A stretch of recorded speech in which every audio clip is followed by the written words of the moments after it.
ඒ වගේම ශෝකයට පත් වෙලා ඉන්න මගේ සිරිල් මාමා, ඒ වගේම මල්ලිලා දෙන්න, නංගි ඇතුළු දරුදරිය සියලු දෙනාගෙන් අවසරයි. ඒ වගේම මේ අවස්ථාවට සම්බන්ධ වෙලා ඉන්න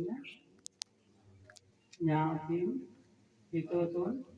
සියලු දෙනාගෙන් අවසරයි. ඥාතියෙක් හැටියට අපට චාලනන්ද ගැන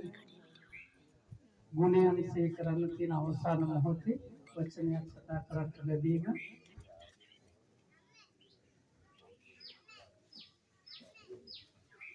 අපේ කෘතවේදීත්වය පළ කරන්න අවස්ථාව ලැබීම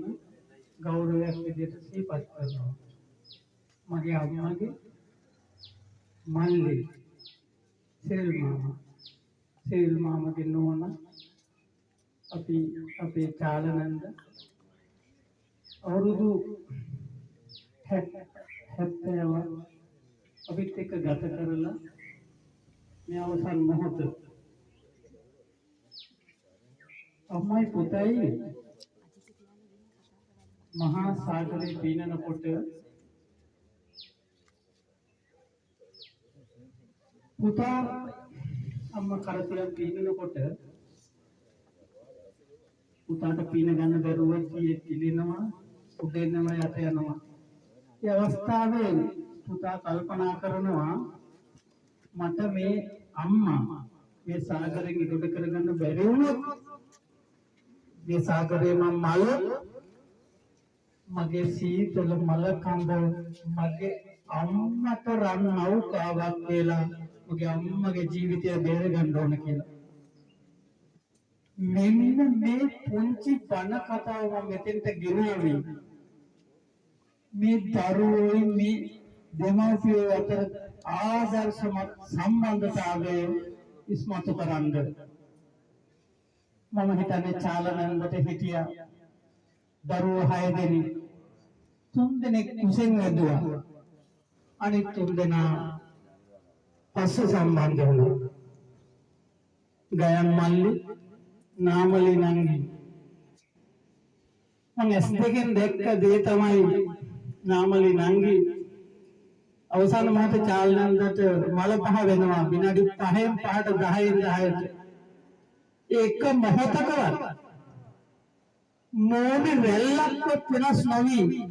සිනාමොස මොනේ කමක් නැහැ අම්මේ කියලා සනසමි. ලේලි කෙනෙක් හැටියට මම මේ වචන පාවිච්චි නොකර හිටියේ ඒකයි. දරුවෙක් කියලා කිව්වේ ඒකයි. දරුවෝ 6 දෙනෙක් කියලා කිව්වේ ඒකයි. එහෙම කරන්න බෑ. ලේලි කෙනෙකුට දරුවෙක් කරන්න ඕන මට්ටම රෙදි ටික හොයදලා සමහර වෙලාවට අපි දැකලා තියෙනවා ස්පිතාලේ ගිහපු වෙලාවට සුවඳ ගහන රෙදි ටික ආපහු අඳන්නේ. ඒකයි අද කඳුලක් ගලන්නේ නැතුව තමන්ගේ යුතුයකම වගකීම ඉටු කරාට පස්සේ ලැබෙන සංසුන් බවෙන් අම්මගේ ඉසල දේහය දිහා බලන් ඉන්න පුළුවන් ශක්තිය ලැබෙන්නේ. ලෝකෙට පේන්න නෙවෙයි නංගියෝ කලේ. නමුත් අපි දැක්ක ඒක කියන්න ඕනේ. දිමුතු කියන්නේ මේ උසාවි කියලා තරුපටි ඇඳගෙන පොලිස් රාජකාරිය කරලා ඇවිල්ලා පොල් ගාලා දීලා අම්මට උයලා කවන විදිය මගේ ඇස් දෙකෙන් දැක්කා. මං හොරෙන් දවසක් වීඩියෝ කළා මාස ගානකට පස්සේ ආත් යවුවා. මල්ලි මට මං ඒක බලලා ගෙදර ගිහින් ඇඬුවා. අනේ මෙහෙම ගුණපරු කළාත් හිතේ දෙක්කදී දරුවෝ බිහි කරේ අපේ මාමගේ තිබුණු වීර්යවන්තකම නැන්දගේ තිබුණු සීතල හදවතේ ගුණයත් එකට එකතු කරලා. ඒ නිසා දිල්රුක්ෂි නංගි, සුනිත් මල්ලි යන්නේ අපේ පවුල් අපේ ඥාතිකමට එකතු වුණාට පස්සේ චාලනන්ද බොහොම ආදරෙන් බලාගත්තු දරුවෝ දේවිලා ඉන්දුවරල දාසුරිලා යසුරිලා මිනිලිලා සහලිලා කියන්නේ මිනිපිරි මිනුපුර වුණාට මලයි වයසේ ඉක්මවල ගිහින් වැඩ ටිකක් කරා ආච්චි වෙන්නේ ජීවමාන සාක්ෂියට මේ දකින්න ඕන ආදර්ශ මැද සමාජගත වෙන්න ඕනේ ඥාතියෙක් හැටියට මේ දේ කියන්න ඕනේ අපේ නැන්දා තනි පවුලේ සැලී සහ දියවිස් කියන අම්මට තාත්තට දාව එක්වන එක තනි දරුවයි හැබැයි සම්බන්ධ වෙන්නේ සහෝදරයෝ 10 දෙනෙක් කියන ඉන්න ඉපිටවත් පවුලට අපේ පුංචි අම්මා අපේ බාලම්මා අපේ අම්මා මද්දු අම්මා මාමල කිසි කෙනෙකුට අදතාවෙන්න හිත රිදෙන වචනයක් කතා කරපු නැති නැන්ද කෙනෙක් එයාලා එක්ක කතා කරනකොට මේ භූමියේ යනකොට මෙතනට ගොඩ වෙලා ගෙනියන මල්ලන් දෙයක් දාන්න නැතුව යන්නේ නැති නෑනලා ඉන්න නෑනලා හදා එහෙම නෑනලා සහෝදරයෝ විදියට හදාගත්ත සහෝදරයට එහා ගිහු බැඳීමක් ඇති කරගත්තු උත්තරීතර මවක් තමයි මේ නිසලව ඉන්නේ නන්ද කියන්නේ ජීවිතේ පදනමම නන්දගේ ජීවිතේ පදනමම කැමැත්ත නෙවෙයි හරි වැරද්ද තමන්ගේ දුක සැප ඕන දෙයක් අනුන්ගේ දුක සැප වෙනුවෙන් කැප කරපු කෙනෙක් අපේ සිරිල් මාමට හරි හදිසි ගෙදරට ගෙඩි ගොඩ වුණාම තේ ටිකක් දෙන්න බත් ටිකක් කන්න මම මෙතනින් ගොඩ වෙන යන හැම මොහොතම චුට්ටක් මෙතන නතර වෙලා කතා කරලා යන්නේ දවසක් සිරිල් මාමා කියන ඔන්න වලිත් පුජායන බත් ටිකක් බෙදාගෙන ඉන්න කියලා වාඩි වෙන්න ඉස්සෙල්ලා බත්පත ගෙන දුන්නට පස්සේ මම අත හොද ගන්න කුස්සියට ගියා නැන්දගේ කෑම පිඟාන එක පැත්තකින් නැන්ද කාපු පිඟාන පැත්ත තියෙනවා අනිත් පැත්තෙන් නැන්ද මගේ පිඟානට නැන්දගේ පිඟානෙන් අඩු කරපු කොටස තියෙනවා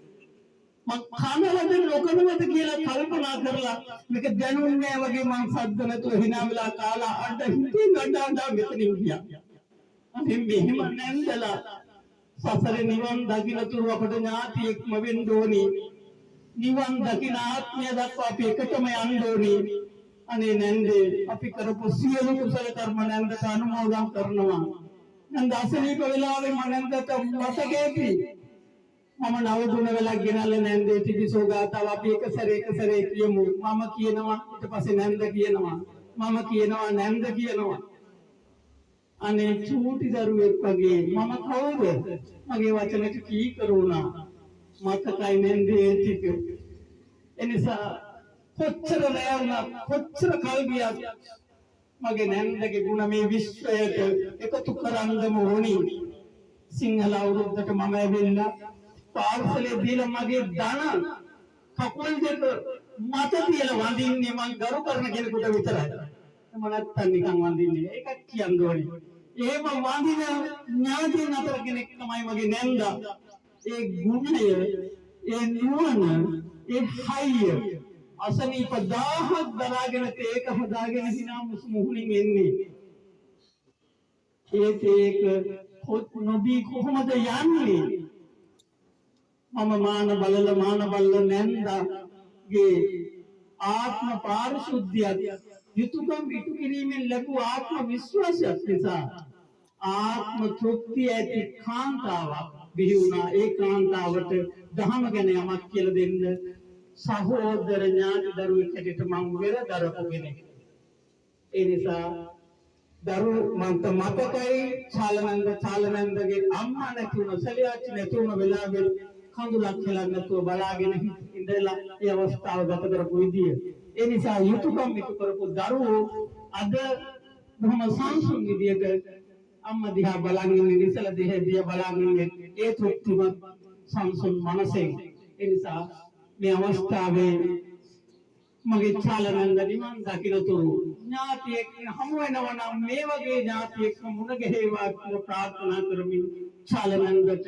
නිවන් සුව ප්‍රාර්ථනා කරමින් මම හිඳනවා